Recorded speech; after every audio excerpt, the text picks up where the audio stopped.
आपण पाहिलं कपिल पाटील यांनी प्रचार फेरी काढली आणि या प्रचार फेरीला एक उत्तम प्रतिसाद मिळाला। आपण त्यांच्यासोबतच आता थेट जातोय भिवंडीमध्ये, त्या ठिकाणची काय परिस्थिती आहे ते आपण पाहणार आहोत। कपिलजी, आपण पाहिलं उत्तम प्रतिसाद यावेळेला आपल्याला मिळाला। आपण बाजार फिरलो पूर्ण, लोकांनी तुम्हाला सांगितलं तुम्हाला की प्रश्न सोडवायला प्राधान्य द्या। तुम्ही त्यांना सांगितलं की जर निवडून दिलं तर नक्की देऊ। मात्र आपण असा विचार करतो यावेळेला राजकीय समीकरणं या लोकसभा मतदारसंघातली झपाट्यानं बदलली गेल्या 3-4 महिन्यांमध्ये। मनसेसारखा एक पक्ष ज्या पक्षाने आपला उमेदवार उभा केला आहे, पण असं म्हटलं आहे राज ठाकरेंनी की आम्ही सुद्धा मोदींना पंतप्रधान होण्यासाठी म्हणून प्रयत्न करू। आमचे खासदार जर निवडून आले तर ते मोदींनाच पंतप्रधान करण्यासाठी म्हणून प्रयत्न करतील। अशा वेळेला आपण देखील मोदींच्या या पक्षाचे एक उमेदवार आहात आणि मोदींना पंतप्रधान करण्यासाठी म्हणून मतं मागणार आहात। दुसरीकडे मनसेसारखा पक्ष देखील अशाच पद्धतीचा प्रचार सध्या करतोय। काय वाटतं, एकंदरीतच निवडणुकीमध्ये याचा कुठेतरी फरक पडेल का? नाही, याचा काही फरक पडेल असं मला वाटत नाही। कारण असं आहे की मतदार आता हुशार झालेला आहे। मतदाराला माहीत आहे मी महायुतीचा उमेदवार म्हणून भाजपाच्या कमल निशाणीवर उभा आहे आणि मोदींसाठी इतर पक्ष जे मतं मागतात त्यांचा पक्ष वेगळा आहे, त्यांनी पाठिंबा जाहीर केलेला आहे। जनतेने माझ्या हातात जर एखादं मत दिलं तर मी ते थेट नेऊन मोदींना देणार आहे, माझ्याकडे काही ऑप्शन नसणार आहे। आणि दुसऱ्या पक्षाला दिलं तर ते मोदींना आता जाहीर केलं असलं तरी उद्या एकच मत कमी पडलं तर देतील नाही देतील ह्याची काय गॅरंटी आहे हे जनतेला माहीत आहे। मनसेचा कुठेतरी फटका बसेल काय निवडणुकीमध्ये असं वाटतं? नाही, असं काही जाणवत नाही। आता आम्ही जिल्हा प्रमुख प्रकाश पाटील साहेबांनी मी ज्या दिवसापासून प्रचाराला सुरुवात केलेली आहे, आम्ही दोघं सोबत आहोत। आम्हाला असं काही जाणवत नाही की लोकांना माहीत आहे की मनसेला मत म्हणजे काँग्रेसला मत, आणि काँग्रेसला मत देऊन आपलं मत वाया घालवून काँग्रेसच्या उमेदवाराला पुढे नेण्याच्यासाठी जर आपण आपली इच्छा असेल तर मनसेला मत द्यावं, अशा प्रकारे लोक आता बोलायला लागलेत। आता उलट मोदी फॅक्टर आहे। कपिलजी, आपल्याला वाटतं की आपल्या मतदारसंघामध्ये जातीपातीचं राजकारण केलं जातं किंवा या समाजाची मतं त्या समाजाची मतं असं काही म्हटलं जातं, त्या समाजांच्या मतांच्या दृष्टीनं डोळा ठेवून प्रचार केला जातो असं आहे का? किंवा आपला प्रचार, तुम्ही जसं मगाशी आपण बाजारात ज्या वेळेला फिरत होतो त्यावेळेला तुम्ही म्हणालात की मी कोणत्या एका समाजाचा नाही आहे, मी प्रत्येक वेगवेगळ्या समाजाला एकत्र घेऊन काम करणार आहे, त्यांचे प्रश्न सोडवणार आहे। तर जो प्रचार सध्या होतोय बाकीच्या पक्षांकडून देखील तो काही आपण अंशी जर पाहिला तर जातीपातीच्या एका प्रमुख अशा टप्प्यावर जाऊन थांबतो, तर त्याबद्दल आपलं काय म्हणणं? इकडे काही लोक तसं जातीपातीचा प्रचार करतात, त्यांची दुटप्पी भूमिका आहे।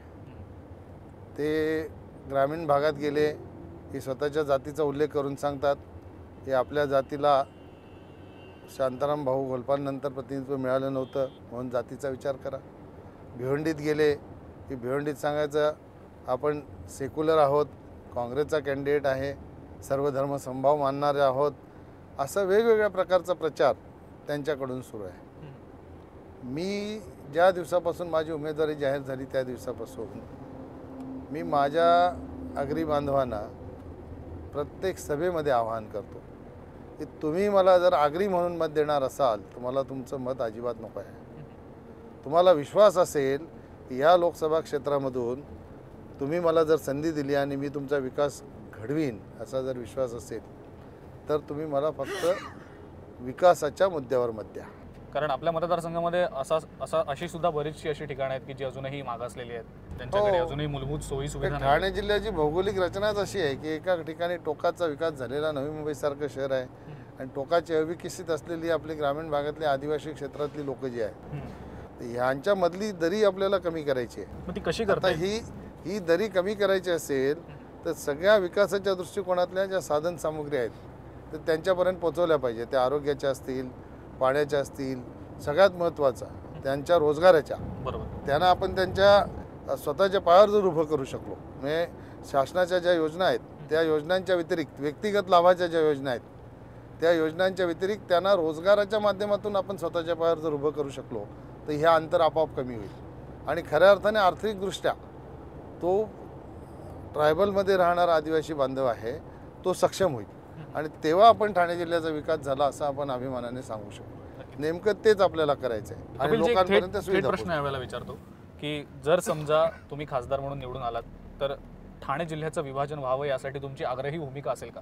बिलकुल, एकदम आग्रही भूमिका असेल। आम्ही त्याच्यासाठी महायुतीचे सगळे घटक, आम्हाला रस्त्यावर उतरायला लागलं तरी चालेल पण आम्ही रस्त्यावर उतरून त्या जिल्ह्याचं विभाजन 100% झालं पाहिजे याच्यासाठी आम्ही प्रयत्न करू। नंतर याच्यामध्ये राजकारण येते आणि मग हे सगळं थांबते। पण जिल्ह्याचं ठिकाण जर झालं, जिल्हा विभाजन झालं, तर त्या ठिकाणी आपोआपच दुसरी यंत्रणा तयार होईल. कपिलजी, वारंवार अशी ओरड होते की महाराष्ट्रातले खासदार संसदेमध्ये गेल्यावर महाराष्ट्राचे प्रश्न जेवढ्या प्रभावीपणे मांडायला हवेत तेवढ्या प्रभावीपणे मांडत नाहीत. उद्या तुम्ही निवडून आल्यावर काल काय झालं हे मला नाही सांगता यायचं, त्याच्यावर जो ज्याचा त्याचा प्रश्न आहे. पण मला लोकांनी संधी दिली तर निश्चितपणाने ह्या लोकसभा क्षेत्रातले प्रश्न हिरिरीने संसदेमध्ये मांडून त्यांचं संसदेच्या माध्यमातून सोडवणूक करण्यासाठी मी निश्चितपणाने प्रयत्न करेन. नक्की. कपिलजी, तरुण फार मोठ्या संख्येनं प्रचारात सहभागी होत आहेत, राजकारणात रस दाखवत आहेत. आपण जर मगाशी जरी पाहिलं तुमच्या प्रचार फेरीसुद्धा बहुसंख्य तरुण होते. तरुण राजकारणाकडे वळायला लागलेले आहेत. एक चांगलं चिन्ह म्हणायचं का हे? कारण वारंवार असं म्हटलं जातं की वयस्कर वृद्ध जे नेते आहेत ते राजकारण करतात, कुठंतरी तरुणांना पण संधी दिली पाहिजे. खरं राजकारणामधून आपण आपल्या मागची जी पिढी आहे ना त्यांना विश्वास देण्याचं काम केलं पाहिजे.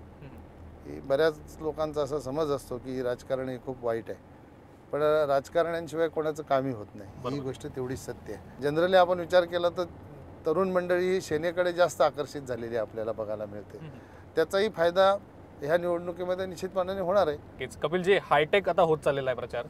लोक सोशल मीडियाकडे वळत आहेत, फेसबुक ट्विटरचा वापर करून घेत आहेत आणि आपल्या प्रचारावर भर द्यायचा प्रयत्न करत आहेत. आपला पण तसा काही भर असणार आहे का? कारण बऱ्याच ठिकाणी आपण सोशल मीडियाचा आपणही वापर करतो. आपलं फेसबुकच्या माध्यमातून सोशल मीडियाच्या माध्यमातून प्रचार सुरू आहे. दररोज होणारे कार्यक्रम, यापूर्वी मी केलेले उपक्रम, मला मिळालेले पुरस्कार, याची सगळी माहिती फेसबुकच्या माध्यमातून लोकांपर्यंत पोहोचवण्याचं काम माझ्या प्रचाराच्या बाबतीत ही सुरू आहे. आणि निश्चितपणाने त्याचा फायदा होतो. दिवसाला 10-10, 20-20 हजार लाईक लोक करतात, त्याच्यामुळे त्याचा फायदा निश्चितपणाने होणार आहे. आपण ऐकलं कशा पद्धतीनं कपिलजी आपल्या प्रचाराबद्दल सांगतायत, आपल्या राजकीय मतांबद्दल सांगत होते. ही चर्चा आपण अशी सुरू ठेवणार आहोत. एका छोट्याशा ब्रेकसाठी थांबतोय. तुम्ही पाहत रहा जय महाराष्ट्र.